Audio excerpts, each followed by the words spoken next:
cumar haddaan fiirina qisadii loo dilay waxaan soo tilmaannay inuu magaalada madiina qaybaheedii ama jidadkeedii uu maraayay.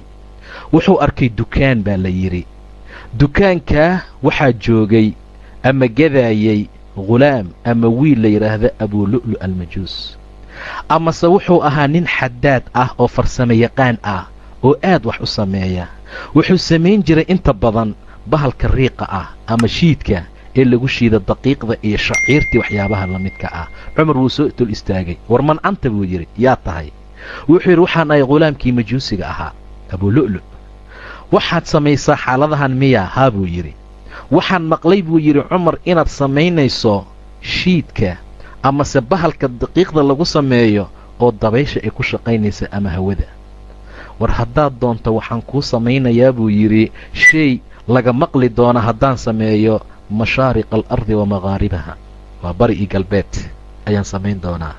cumar waa isaga soo jeestay. war midka waa tawacadan, waa hanjabayaa, waxyaabuu samaynayaa goodi ah. cumar waa isaga soo tegey. isla maalinta abulu'lu almajuus wuxuu samaystay toorey ama bilaabo ama midi 2 af leh ayuu bilaabay inuu sameeyo.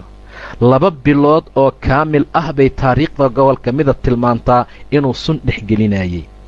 sababtu waxay tahay haddii uu ku dhufto oo xooggii uu ku dhuftay axadkii taciinkee lagu duray ay awoodi weysay dili weyso inay sunta korkiisa ku saaqdo oo ay suntu markaa disho. saasoo markaa uu ugu talagalay. masaajidadu ma ahayn masaajidada maanta oo kaleo iftiinka iyo nalka meel kasta kaga yaala, siraaj aw siraajayn, 1 faynus ama 2 faynus baa tiilay. intaanoo dhan mugdi u noqonaa.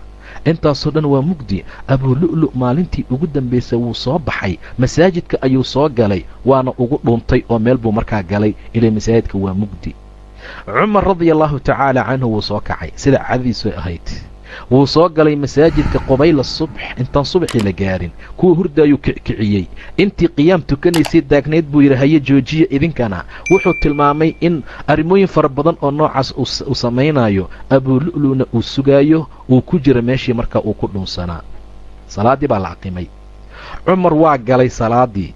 wuxuu guda galay inuu takbiirto oo salaaddii u xirto. allaahu akbar. salaaddii buu markaa xirtay. istaw dadku toosiyey. weliba cumar waxaa la tilmaamaa safafka marka uu simaayo 3 saf ee hore gacantiisa ku toosin jiray, inta kalena dad buu u diri jiray radia allahu tacaala canhu. markuu sidaa sameeyey oo allaahu akbar uu yidhi oo cabbaar qiraa'adii uu aqriyey, abulu'lu wuxuu damcay inuu soo baxo oo tacniyu ku duro ii sheeg cumar ibni khadaab. laakiin wuxuu ku fakeray haddii hadda aad u baxdo waxaa suuragal ah dad soo daahay inay jiraan oo gadaal laga yimaado oo lagu qabto. marka bal sug ilaa rakacada labaad uu u istaago, dadka saxaabada iyo muslimiintana ay ku soo aruuraan masaajidka in badan ay galaan ii sheeg safafka. markii rakacadii koowaad uu dhammeeyey oo tii labaad uu u kacay oo qiradii uu wado ayuu ku soo baxay. wuxuu ku dhuftay baa layidhi 3 tacni, 3 duritaan. midna sadrigu uga dhuftay waa laabta, midna jembiga ayuu uga duray, ta saddexaadna taxta suratihi waa xundhurta hoosteeda. weliba midda xundhurta hoosteeda ah ayuu xoog ugu duray baa la yidhi. xoog buu ugu jiiday ilaa gobolka mid ah mindhiciradiisa cumar ay bannaankay u soo baxeen. intaa ka bacdi cabdiraxmaan ibni cawf ayaa salaaddii meeshii ka sii waday. cumar radia allahu tacaala canhu markuu saa ugu dhuftay uu dhulka ku dhacay. ninkii abulu'lu ahaa intuu ka baxayaa marka? meeluu ka baxa ma leh. hore masaajidka ma laha albaab ilaa aakhir inuu ka soo baxa maahane. wuu soo baxsaday oo wuxuu soo dhex maray safafka. bahasha uu samaystay uu cumar ku dilay 2 dhinac bay wax ka dishaa. 2 afley bay ahayd. 2 saf ee uu soo dhex maro qofka midig iyo bidix ka jira wuu ku dhufanayay, wuu ku dilaayay ilaa uu dhaawacay uu ku dhuftay baa la yidhi 13 nin oo mutaqaanaa saxaabada ka mid ah. 7 isla meeshay ku dhinteenba. wuu ka soo dhex baxay. saasuu markaa u soo maray, gadaal buu markaa joogaa. dad baas kii damca inuu ku soo aado u qabto wuu ku dhuftaa, kii damca inuu soo aado miduu dhaawacaa, miduu qoorta uga duraa, miduu madaxa ka saaraa, miduu waxyaabo badan ku sameeyaa. waa la qaban waayey. meeshuu taagan yahay nin muslimiinta ka mid ah ayaa wuxuu damcay markaa inuu ku soo boodo uu qabto, markaasuu ushii bahashii uu watay uu saas ugu soo qaaday inuu ku dhufto. dib buu u baxay muslimkii. busto uu watay iyo go' garabka u saarnaa, ileen saxaabadu diyaar ma ahayn. muslimiinta maalintaa joogtay diyaar uma ahayn dagaal, salaad baa la soo aaday, arrintan baa dhacaysa laysma dhehaynin. intaa ka bacdi go' intuu qaaduu ku tuuray. go'ii wejiga markuu saa uga saarmay yaa abuulu'lu wuxuu is yidhi waa lagu haleelay marka, waa intuu iska furaayay iyo wakhtigay qaadanaysaa. waa lagu qabtay, markaasuu naftiisii geliyey, wuu isdilay asaga. saasuu ku dhintay abuulu'lu. markii xaalku meesha maraayey, cabdulaahi ibnu cumar wuxuu yidhi, cumar ibnualkhadaab amiirkii mu'miniinta waxaan damacnay inaan qaadno marka. dhiig aa socda. waxaan damcay buu yidhi gacanta inaan saas uga saaro meesha dhiigga ka socdo, waayo qofku markay jareexo ay gaarto waxaa la rabaa inuu gacanta saaro si dhiiggu u istaago, ilaa intuu dhakhtarka tago oo laga daaweeyo ama cilaaji waxyaabo kale uu helo. gacantaas saas loo saaraa meesha dhiigga. marka cabdullahi ibn cumar wuxuu yidhi waxaan damcay inaan gacanta saas u saaro oo aan celiyo, gacanteedu waxayba sii gelaysaaba calooshii, hoosay ku sii socotaa. waa xooggii uu ugu jiiday iyo sidii uu mtaqaanaa u jiiday oo kale dhibaatadeeda darteed. intaa ka bacdi cimaamadiisuu soo qaaday, wuu ku radbatay, wuu ku xiray. markuu ku xiray baa la soo qaaday cumar radia allaahu canhu oo miir daboolan. ma laha wax xis ah, ma laha wax garaad ah, ma laha wax dareen ah. waa la jiifiyey sariirtiisii. muslimiintii qaar dhibaato, waa la naxsan yahay. yaa amiira almu'miniin, yaa abi xafs, hadal ma laha, dareen ma laha, xisi ma laha. mintaa ka bacdi wuxuu soo ifaaqay, uu miir soo helay, uu soo naaxay markay cadceedtu soo bixi rabtay. markuu saas indhaha u soo kala qaaday, rag fara badan baa midigtiisa fadhiya, yabkuun, way oynayaan. qolo fara badan oo dumar ah min waraa'i xijaab ku jira dhinaciisa.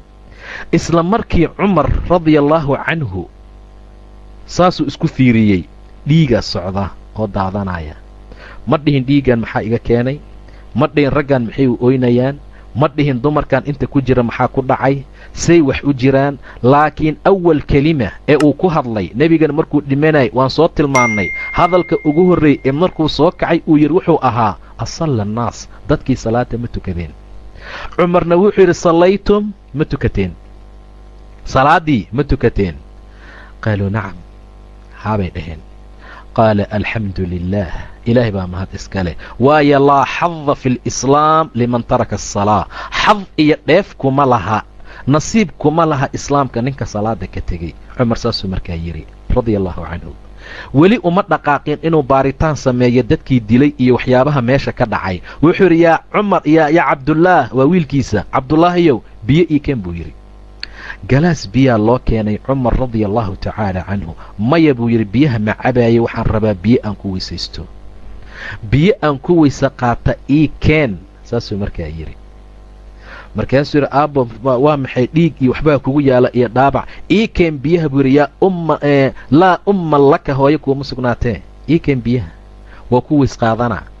biyihii baa loo keenay cumar, waayo aniga salaaddii ma tukanin buu yidhi, salaaddii waxbaa iga kala dhex galay. biyihii baa loo keenay cumar, waa weyse qaatay radia allaahu tacaala canhu. wuxuu yidhi isoo fadhiisi. cabdullaahi wuxuu dhahay aabba sidaada isaga jiif oo jiifkaaga ka tuko. maya buu yidhi isoo fadhiisi. markii wax yar la soo leexiyey yaa waxaa furmay haddana dhaawacii. wuxuu bilaabay inuu dhiig badan keenayo. cimaamaddii baa lagu adkeeyey, dib baa markaa loo celiyey. sidiisii ayuu markaa ku tukaday. markuu hubsaday inay muslimiintii tukadeen, in salaaddii si fiican loo tugtay, asagiina salaaddii subax uu dugtay oo adkaartii subaxii kulli uu akhriyey, ayuu yidhi man qatalanii, yaa i dilay, yaa i dilay.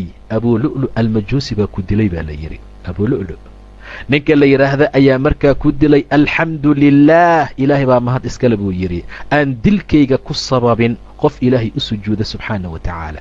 qof muslim ah oo iimaan sheeganaya, ilaahigii aan ku sababin oo dhiiggayga iyo dilkayga alla sabab aan uga dhigin, ninka noocaas ah, allaha noocaas ah ayaa mahad iska leh.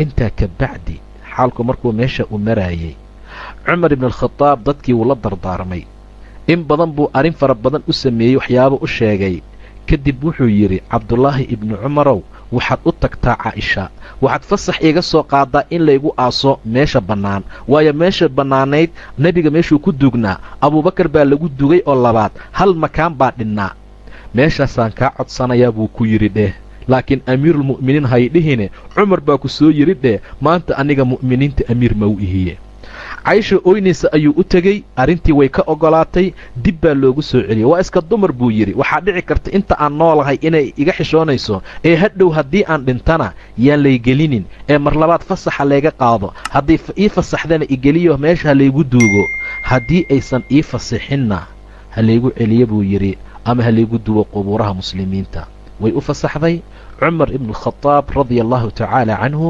waxaa jeer uu la noqday oo lala aasay nebiga agtiisa sala allahu calayhi wasalam